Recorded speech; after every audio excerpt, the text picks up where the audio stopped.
Welcome to the 4 Habits podcast, where we help you build relationships that thrive at home, at work, and in life.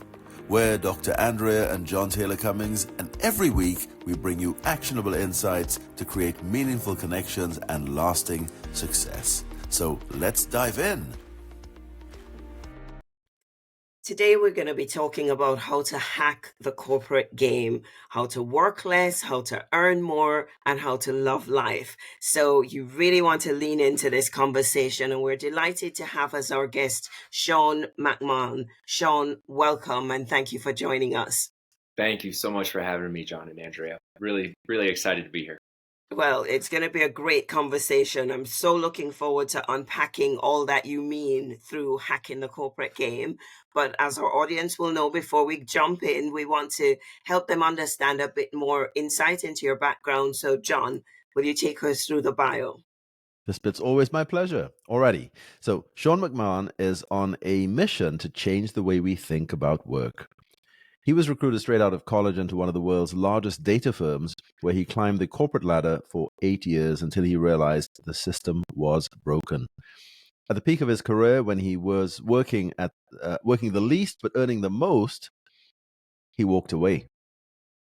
Instead of playing by the rules, he bet everything, his money, his reputation, and time, on fixing the problem of the corporate jungle. He shares his insights in his new book, and we'll be talking a bit about that today, Hacking the Corporate Jungle, How to Work Less, Make More, and Actually Like Your Life. Sean is now a speaker, a researcher, and a corporate hacker who helps people escape the grind, redefine success, and build lives they actually enjoy. So, Sean, most people believe working less means achieving less, but you're telling us that's a myth. So where did we go so wrong in how we think about work? Great question. That's a great question.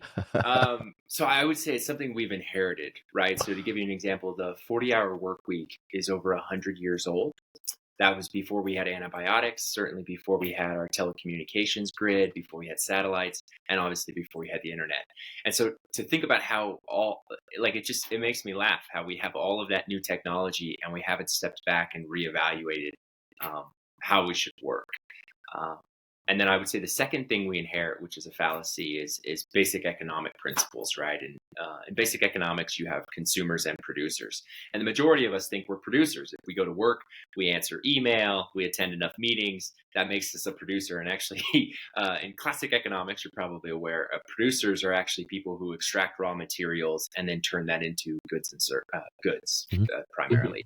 And so in America and in other parts of the world, including Europe, the majority of us, like over 95% of us now, are consumers by world trade instead of producers. And so when you think about it, making Jon go to work and answer email so he can spend money to do his job as a consumer is a very inefficient way to get Jon money.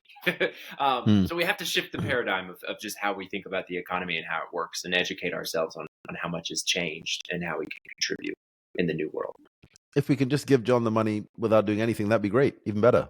Yeah, I mean that's debatable, and I think that's one. Don't know if it'd be good for Jon. No, Jon exactly. And long term, really, though. Yeah, I think that's a great idea, and I do actually personally support a lot of the like gross income and basic income programs because of that. Because what we actually find is there are some caveats. There's a small portion of the population who wouldn't necessarily apply to this. But for the majority of us, including you, Jon, if we just gave you money, what we find is you can't actually do nothing all day, which is directly different from what most economists think. You could go back to Oscar Wilde and stuff, and how people need to be forced to basically work in order to be productive. And that doesn't seem to be the case. Actually, most of us now are wired to be productive and do something, whether that's be productive in our families, at our homes, in the communities that we care most about. Yeah. But I guess at the other end of the spectrum, it would be work more to earn more. Just work hard, earn more. That's the only way to go. We're sort of living to work then. Is there a lie in that we're all believing that that's all we just need to be doing, work, and generate as much as possible? I think so. like I see work-life balance as, and what I saw throughout my career is work-life balance is a lie.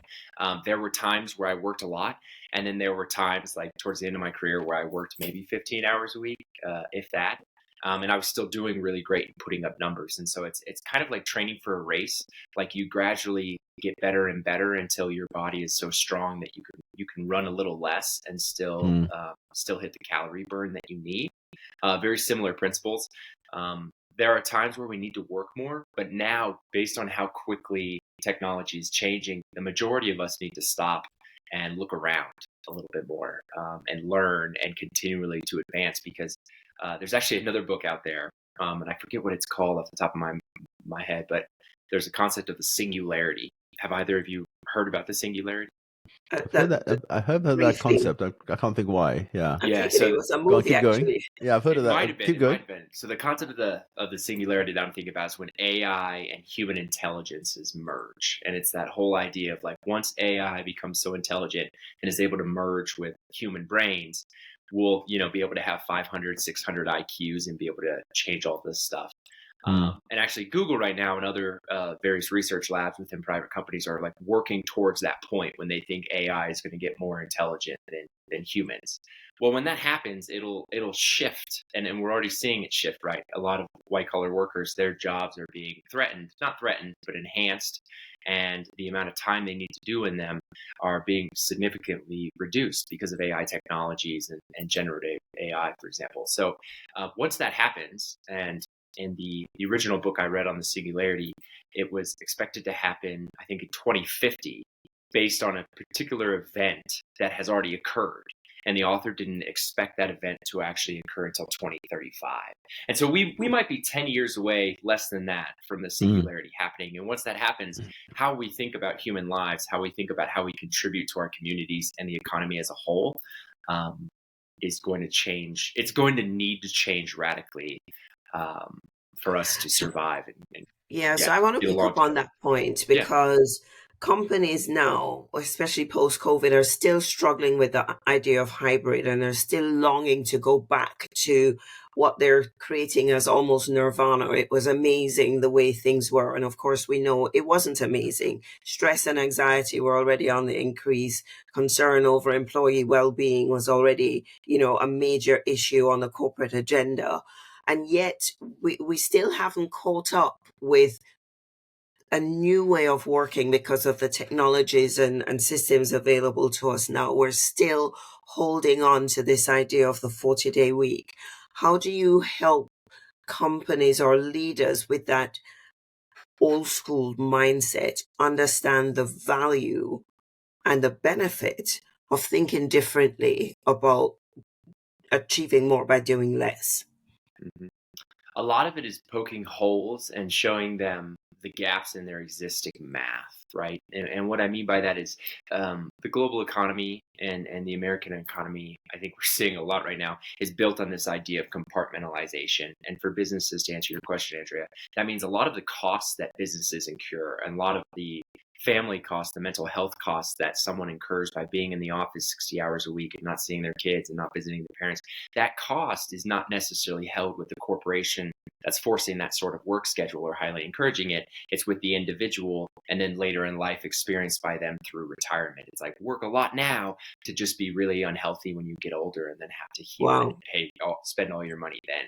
And so if we expand the math equation and we ask leaders, hey, don't just look at like your bottom line, don't just look at how your corporation is currently graded, but look at the quality of your employees' lives and the entire equation. You'll see, I mean, Andrea, you hit the nail on the head when you brought up some of those conditions. I mean, the math is actually getting worse, right? Like people are on more antidepressants than ever before. Obesity is an all-time high. People are, kids are getting cancer from toxic chemicals that kids should not be getting cancer from their environment. And we have that now at an increased rate more than ever before. And it's not all doom and gloom, right? Like I am optimistic. I think we can fix these, but that's why I wrote this book is for us to fix all of these problems, we have to first recognize and like stop and say, okay, these are problems. We're not blaming anyone for these problems yet. Maybe not ever, depending. But we do have to agree they're problems before we can divert the proper people, the proper resources, and the proper time to handle them. And I think Yeah. that was the biggest thing that affected my mental health when I was in corporate America. Is, I'm told I'm a somewhat smart guy. I feel like smart people never feel like they're smart, and I just Smart felt like people write books, so you're good. I appreciate that, Andrea. Thank I you. love Keep it. doing me a kindness. But And I feel like my brain should have been used better somewhere else. And then, yeah. then you get into a whole nother slew of problems.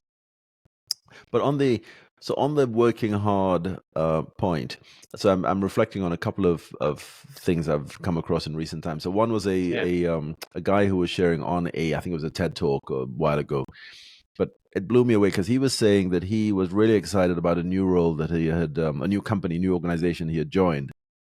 And what he loved most about this organization is they had a 996 policy instead of 997, and which was his former employer had. And then he went on to explain that 996 meant he was working 9 a.m. to 9 p.m. 6 days a week.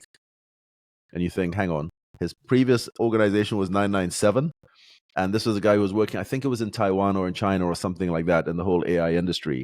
And he said these guys were just busting a gut, working round the clock, just going for it. And he was saying that's why they're dominating the world at the moment in that space. And we think, my goodness me, that's a whole lot of hours. That's what 997 is 84 hours. Yeah, not even that. Most people aren't doing that 84 hours. How do you do that? It's certainly not sustainable. But I was also listening to a leadership podcast just the other day, and the guy on there, the CEO on there, was saying he was challenged on this whole idea of work-life balance. How do you achieve that? And he said his take was actually most CEOs tend to talk about work-life balance after they've already made their money.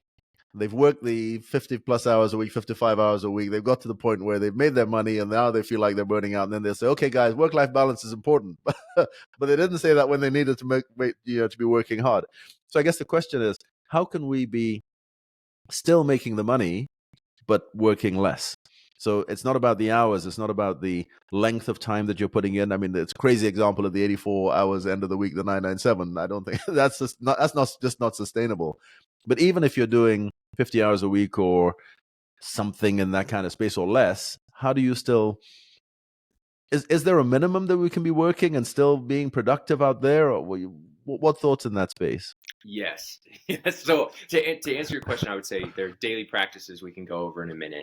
And the first one is really you need something pointing you in the right direction. And a lot of people, you hear a lot about passion in that space. Mhm. Well, you need to have passion for your job. But the reality is with the majority of us don't really have passion in our job because they're jobs that maybe need to get done. And Yeah. you're only doing them because you need to pay your bills, right? Like let's just Yeah. get past all of the mumbo jumbo and interviews.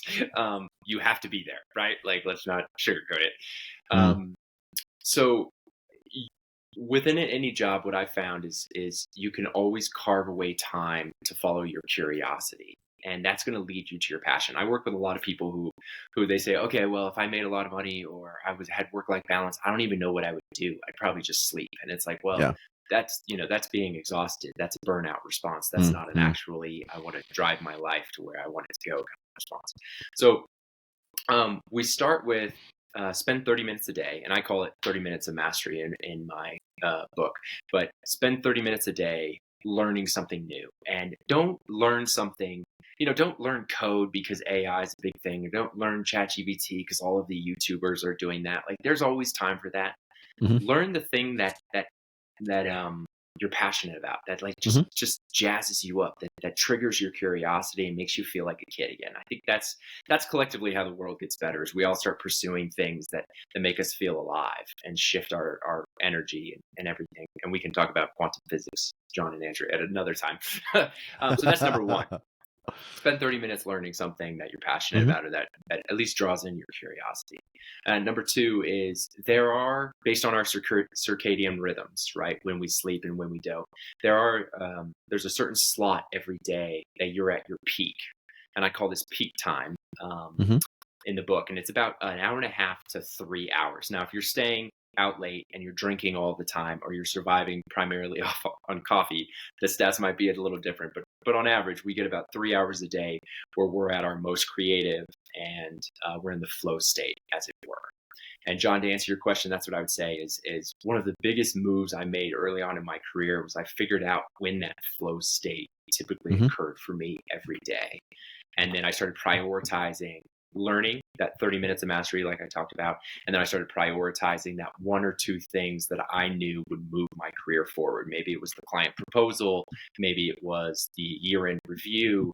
Maybe it was prepping for a meeting with my boss or with a client, right? There was one or two things a day that I could do that made more of an impact and mattered more than everything else, all of those emails, everything else I had on the docket that I had to get done that day.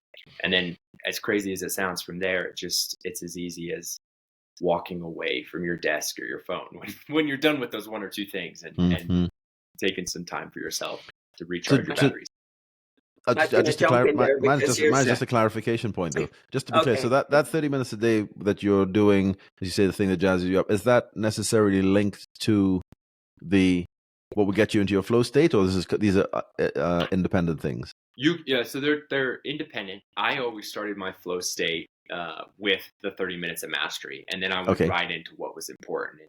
And that way, because what you see is if you do it at the end, John, what I found a lot, especially with my clients, and what happens is then that gets deprioritized because they're like, well, I should really finish this proposal, or I should just get 10 more emails done. And then before you know it, you only have 10 minutes or 5 minutes left for learning.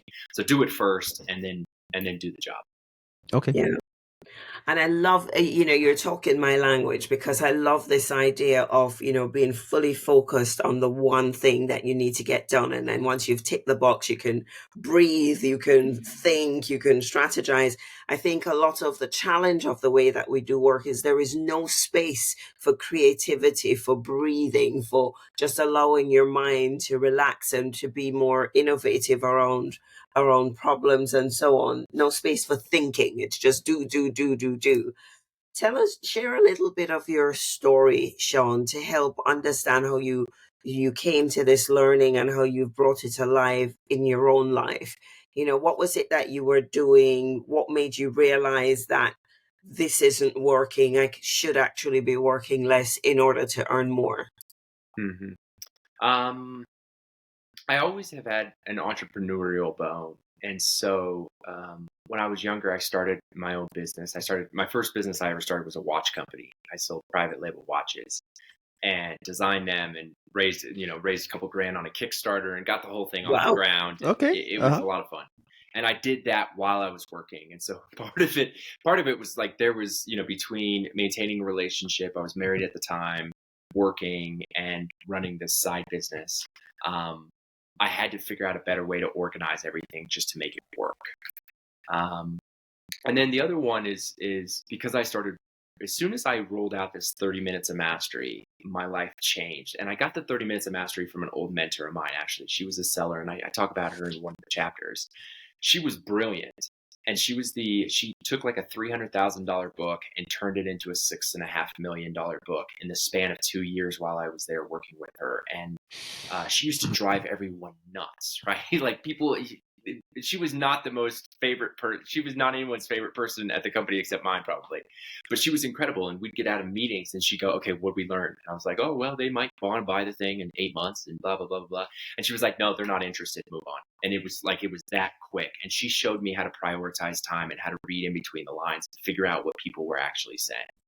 And she used to spend like an hour a day watching the stock market and not working. And she was wealthier than I think most of the people I worked with. And still to this day, she's probably one of the most wealthy people I've ever worked with. She might have been the only genius I've also ever worked for. She was truly brilliant. But she taught me about the 30 minutes of mastery, and she actually started it. She gave me a book, and she was like, this is how you learn how to sell. This is how you're going to be successful. It's not going to go get your MBA. It's not going to go get a master's in finance. Like this is what you need if you want to do my job. And so I started, every day, 20, 25 minutes, I started reading that book, and I finished it in like 2 months. And then after that, she asked me, well, what are you going to do next? And it's like, well, I don't know. And then at one point I had a boss tell me, well, don't learn code. Nobody in our job needs to know code. Why don't you go this way and just focus on this? And so naturally I had to learn code. So then I started learning code. And then before you know it, you're talking with engineers in a way where none of your bosses can. And then you're that guy, or, you're that girl, and you're being the go-between. And before you know it, you serve a role that everyone's glad you serve. And then when you start rolling out these things like, hey, I can't meet before 10 a.m., nobody bats an eye. They're like, okay, we need you. Like, totally cool. Like, you let us know when you're free, and your schedule starts to become more important than other people's. And I don't mean that in a bad way. I just mean if you spend your time well, right, your time becomes naturally more valuable. It's the simple economics of it. 100%. We like to talk about owning, when you own your schedule, you're no longer at the mercy of other people's agendas or other people's opinions, because you know how you want to run your schedule, how you want to order your day. So yeah, love that. So on the same page. Tell us more. Yeah, well said. Well, and to your earlier point, Andrea, about like distractions, I was very specific about when I looked at email, I put my phone in my bag or my backpack. I wouldn't look at it. We have a lot of younger folks now. Like, I had a couple younger folks who used to work for me, and they'd all tell me they have ADHD. And it's like, why does everyone in their early 20s have ADHD? Like, what is going on? This can't be a thing, right? And so I worked with a lot of them on how to manage, like, don't, turn off your notifications on your email. Just check your email 3 or 4 times a day. In my book, I recommend twice. You should really get it down to once or twice. And then start to train people on how to reach you, right? And so not only are you blocking out those notifications, like you said, Andrea, but then you're also training people on, hey, if you need a response within an hour, call me. If you need a response by the end of the day, then you can IM me and chat me. I'll check Slack 2 to 3 times a day or something. If you need something emergent, like right now, you can call me, you can text me. That's what a cell phone is for. If it's something that can wait, it's not that important, we can get to it sometime next week, that's when you use email, right? I think tons of people, actually, a great way to tell if your job is meaningful is how much time you spend in email. If you spend too much time in email, it's like, okay, you're probably managing the people who are actually producing the thing that you all sell. Exactly. So, exactly. Yeah. Don't spend too much time in email. I think I probably have an extreme on the wrong end of how to manage emails. It's like, leave it alone, and if they need me, they'll scream. Exactly. Yeah. Wait for them to scream. I totally agree.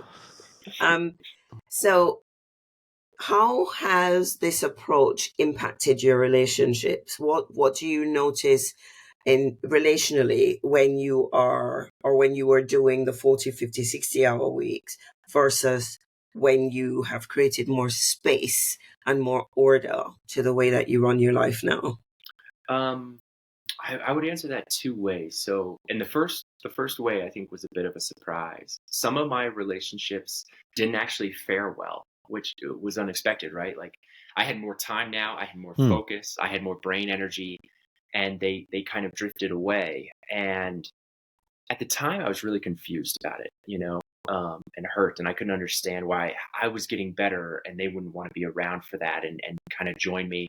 And then I started to realize, kind of part 2 of this story was, when you have more time and focus on what resonates with you and what you really like, your social circle adjusts to that or doesn't, right? And so some people who aren't for you, they leave, and then it leaves space for people who are more for you to come in. And so, although some of my relationships, I would say, ended or kind of drifted off, drifted into the background, it made room for these new, more enriching, really incredible and deep relationships that I have now with people that, we don't always, like my buddy tells me all the time, we don't agree on anything, almost anything. But we have this love for debate, and we have this love for open discussion and counter opinions and making valid points. And I didn't have his relationship, I didn't have that before all of this. And so I would say not only did some of my relationships left, Andrea, like I said, but they got deeper and gave space for better ones to come in. Thank you, Frank. Wow, that's amazing. And that's so poignant, because when you talk about work less, earn more, live the life you actually want, I'm presuming that mixed in there are relationships, people and relationships that matter to you, and making more space for that. But I'm guessing those who are employed, who haven't earned the money yet, who still feel subject to the rat race, might hear that and think, I wish I had the time to do what you do, but I need to work on it. How would you encourage them to start doing things differently and to create more value in their lives? Yeah, that's a great question. I'll give you a story to answer it, and I promise I'll give you a sentence or two to answer it. So, I used to, when I was in the rat race, and I'm not saying I won't go back to it. If a corporation wants help, restructuring, I would sign up for that in a heartbeat. That's fun stuff. It's incredibly challenging. I used to drive to work every day at peak rush hour, right? I was a 9 to 5 worker. I'd eat lunch in the corporate cafeteria. Like I've been there and I get it. And what I started noticing was if I left for work 30 minutes later, I would make it in half the time, right? Because everyone else was already out on the road at the same time. And so, to answer your question, Andrea, I would tell our listeners, start paying attention to what everyone else is doing, because they're probably all following a certain path. They're all following the stream. And you don't have to make a big point. You don't have to shove it in their face that you're doing something different. But if you just tweak it a little bit, you'll start to find yourself not only showing up to the office in better time, even if you are a little bit later, but you're going to start showing up in a better mood. Maybe you had time to grab coffee. Like we don't think about how think of like a domino set, right? We don't think about how these little decisions create this huge effect over time. And in the length of a 20 or 30-year career, these little choices, these little tweaks or little hacks, if you will, can make a huge impact. So that's where I tell your listeners to start, is focus on what everyone is doing and start to look for ways that you can do a little different. If everyone's commuting at the same time, could you go in a little earlier? Could you go in a little later? If your boss doesn't get in until later anyway, be in the office when your boss is in the office as much as possible. And recognize, right, if your boss is working a ton and is older than you, there's this general expectation that they're going to make more money than you anyway. And so it's okay for you to leave before the boss leaves. Like that's kind of expected. Bosses actually like that, believe it or not. When I used to run my own team, I preferred it when I was the last one there. But be different is what I would say. Yeah. But my question is around mindsets there, because there are two mindsets to manage. One is your own, and then the other is of the people around you, the people in the team, etc. And the boss's mindset is a key one, because I think certainly a lot of people I've spoken to have said, they kind of want to be there before the boss gets in, and they want to be there after the boss has left. That way it shows the boss, I'm really working hard, whether that's just because they want to get a bonus if it's tied to that or something. It's just this idea that putting in the hours is a good thing to do. Long hours equals better work equals better pay. How do you break that mindset where it's the individual now? What do you say to the individual? Actually, that's working hard. It's not necessarily working smart. What do you say to them? Great point. So dovetailing off that, to answer that question, I would ask these people, do you have a skill that your business really needs? And most people are going to say yes. Oh yeah, well I do this for the company and the company needs that. And it's like, yeah, but you probably learned it in 6 months. They could train anybody in theory to do it in 6 months. Do you have a skill that not everyone can do, right? And selling is a great one. Finding new business, drumming it out of nowhere is another one. You might be an incredible what's the term, like synergizer, where you can work with all these different departments and get people brainstorming and excited about a new direction. And there are soft skills, I think is what they're called nowadays, that not everyone has. And if you have one of those, that's the thing you should be leaning into. So John, to answer your question, if you continue to track your time as the value to your boss, that is the only way the boss can pay you, is based on your time. And that's not how you're going to make more money and work less, obviously. Yeah. Your boss is going to pay you more if, when you're paying attention and you're focused, your time is worth more. And the way to do that is being different, is developing new skills, is starting to, I had a mentorship with the COO towards the end of it. And he used to tell me that he didn't work in the business, he worked on it. And so I would say that's a key goal for a lot of your listeners in this stage in their life, is start to think about how you can step back and work on the business instead of in it. What does the business need? Where is it going?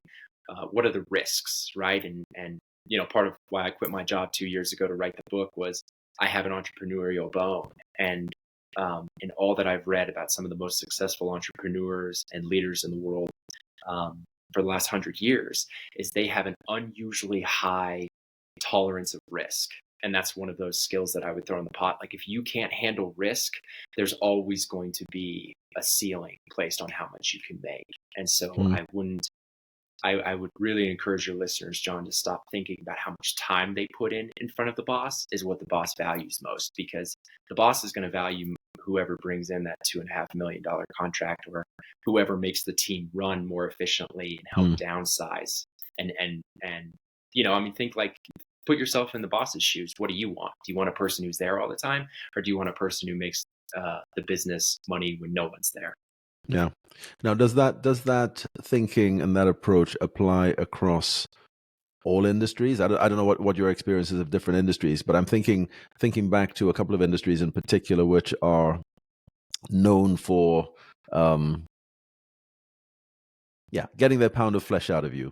I don't want to call it slave labor, but they work hard. I mean, I'm thinking in particular investment banking, which is an industry I worked in, and also I guess management consulting, strategy consulting, particularly in situations where they're working around deals, M&A deals, and this kind of thing, where sometimes M&A deals, you're there while you're just there while the deal is live. If it means working 2-3 days on the trot without even going home, that's what it takes to get the deals on. That's the thinking, that's the mindset, that's the approach. Is that necessarily the case, or is there a hack, a way to get out of that kind of grind as well? Definitely there's a hack to get out of that. So people respond, what I've found is people respond to, let me take a step back. So in investment banking, for example, I have a lot of thoughts on investment banking, John. Maybe we'll talk about this offline. There's a culture where you are. If you can perform within that culture and do it differently, work less, and still get all of the deals done, everyone's going to start to pay attention to how you're doing that. And what I'm saying is, if you're the person who can set a catalyst, who can create a change, you're going to be the person that people start to pay attention to. Now, John, to your point, there's always going to be pushback. There's going to be, you might have a conversation with a boss where I had one where the boss was like, "Why didn't you pick up the phone? The client was calling." And I was, to be honest, I was in the middle of a coding class and I had no idea that the client called. And, everything was fine. I ended up calling the client back and apologizing. I didn't pick up, and, how they were done. And I learned that really well when I was the boss, is a lot of things are repairable. And I think we spend so much time being stressed in the moment, thinking like, this isn't going to work. I have to be here. I have to be here for the 2 or 3 days. But John, if on day 2 you were like, well, guys, I'm fried right now, I need to go recharge my batteries. Like, I'm going to go get a massage and then get some lunch, and I'll be back in 3 hours. Like, I don't know. I mean, I would love to see that interaction between, this theoretical investment banker and the boss, because at some point, I mean, it's like, really, what are you going to do in 3 hours that you couldn't do after you get back anyway? And it's this shift that we have this idea of every moment we spend in the office, or every moment we spend working, is productive, and it's not. And if you start opening up your vision to see, like, how many times do you have the same conversation over and over? How many times do you go back and forth? How many times do you draft something and then redraft it? A lot of this stepping back, slowing down, helps you to pick the right target from the get-go, instead of just keep throwing stuff at the wall. What I love about what you're saying, Sean, is it really is forcing us to get clear on what good looks like, what success looks like, so that we know what we're working towards, and move away from this whole idea of managing by time. I think is really about control. The only thing I can control is your presence. Exactly. So if you're here, then something must be done. If you're not here, I have no control. But if we got better, and I think this is the challenge of the day with becoming more hybrid and more mobile as a workforce, we need to put the work in to get better at understanding the key activities that need to be done and the results that we're looking for, so that we can measure and monitor performance based on outcome, versus time input. And that's the leap that a lot of leaders need to take in their mindset shift that they're pushing back on because they're still holding on to control based on time. A lot of the conversations we're seeing about getting people back into the office, I think, is because, quite frankly, we're being lazy about doing the thinking of what it will take for us to be intentional in our behaviors to keep collaboration going long distance, and also in how we measure and manage performance where people are no longer co-located. But I'll stop there. That's my soapbox, which which just gets provoked based on the conversation we're having here about working less and still being able to earn more. But the point I was making is I love how you say, just pay attention to what's going on and what you could do less of and still deliver the same results, or do things where there are less friction points or doesn't cause you as much stress in traffic hours and so on, but you're able to turn up even better. Love that. Any more nuggets there that you've not been able to touch on yet that you wanted to share? No, I love your point there, Andrea. I would just add that when I was a boss, I was younger than all the other bosses by like 15 or 20 years. And so I was just, service announcement to all of you who have a boss. Like, your bosses, as I experienced, like, there are two different generations right now at work. And most of these bosses now are boomers. And they come from a completely different world, a completely different work ethic, frankly, a completely different economy. And we need to be, it's like, we'll be gentle with them. And then the younger ones come back and be like, I don't think I need to be gentle with a millionaire. And it's like, okay, I get what you're saying. Like, we're all angry with each other right now. But they're adapting and they're adjusting, and they don't expect you to learn your job in a day. So don't expect them to adapt to the new economy in a day. Like, give them time to adapt and some runway to get there. Because what we know about boomers is, for better or worse, they know how to make money. and maybe too much money for, not enough mental health care, but they know how to make money. And the younger generations can certainly learn that from them, and they know how to build business relationships, and they know how to manage all of that. And that's wisdom younger generations need in droves. But I think, as you point out, given technology, given the way we're working now, given how people are kind of waking up and realizing, like, wow, our life doesn't have to be about work anymore. I think there are things that the younger generation is bringing to the table too. And I think it's an incredible opportunity to be alive in this, like, kind of cultural generational melting pot that we're experimenting with together. Exactly. Yeah. So let's come on to your book then. You have a copy of it there with you? I do. Hacking the Corporate Jungle. There you go. Yeah. Right there, out there. What is one, or what is the number one takeaway? Is there such a thing? There's probably, I'm sure there's lots of good stuff in there, but if you were to prioritize for people, is there one key takeaway you would say to people, this is what I hope you take from this book? Absolutely. How you spend your time is how you spend your life. And corporations are businesses that are set up to really maintain the status quo. And in the next 10 years, in the next 100 years, the amount of innovation our society is going to be going through is going to demand a new type of corporation, a new type of worker, and a new type of citizen. And I need all of your help to become those new types of citizens. We're all in it together. And how you spend your time is going to affect you. It's going to affect all of your relationships, your family, and it's going to affect me. And so, let's figure it out. Powerful words. I mean, even it's there's not rocket science in there. How you spend your time is how you spend your life. But actually, a lot of us go through life not thinking about it. You may get to the end of the life and then you think, hang on, how did I spend my time here? Is that really is that best use of my time? And I guess some people then justify it on, well, I had to make money, I had to provide for the family, etc. But was that working hard, or was it working smart? Did you take actual ownership for it, responsibility for it, and do what you should have done? And did you count the cost? I mean, if you count the cost and you decide you're going to do it, that's one thing. Yeah, but if you just get sucked into this system of you must work 40 hours or more to earn without even challenging that assumption, then you're pulled into a system and not living, you're just existing. Yeah. Yeah. So how can people find out about you? I'm guessing they can get the book on Amazon and all the good websites and so on out there. But you tell us, how do people find out about you, the book, all that good stuff? Yeah, it's on all the major ones: Amazon, Kindle, Barnes and Noble, iBooks. It'll be out on audio here soon. To John's feedback earlier, I'm looking forward to that. And you can find me on my website, seanmcmann.com, and then on TikTok. Okay. Well, we put those links in the show notes, and hopefully people can find you there. Any final nuggets to leave the audience with? You've given us so many good things already.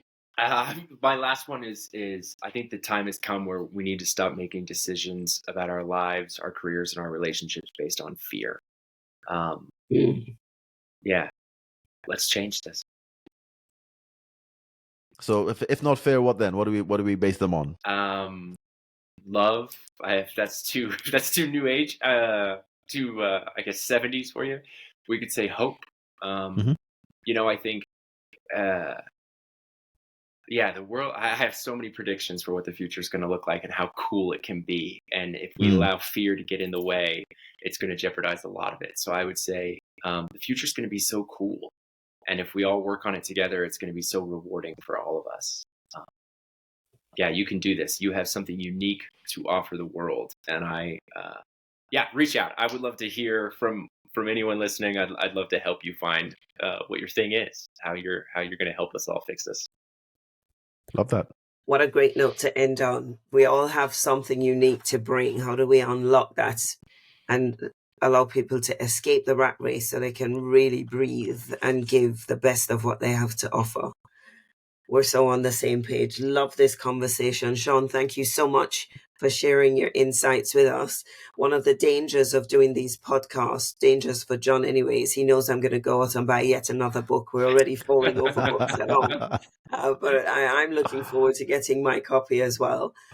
So thank you for sharing this moment with us, and keep doing a great work. Keep doing a great work. Thanks, Andrea. So to our listeners around the world, we say thanks for being with us yet again. Let's see where we go next week. But for now, to Sean, we say thank you so much and bye-bye. Bye-bye. Thanks for tuning in to the 4 Habits podcast. Now, if today's episode resonated with you, share it with someone who needs to hear it. And don't forget, take our free relationship skills quiz at the4habits.com/skills quiz to start improving your relationships today. Hit subscribe and we'll see you next time.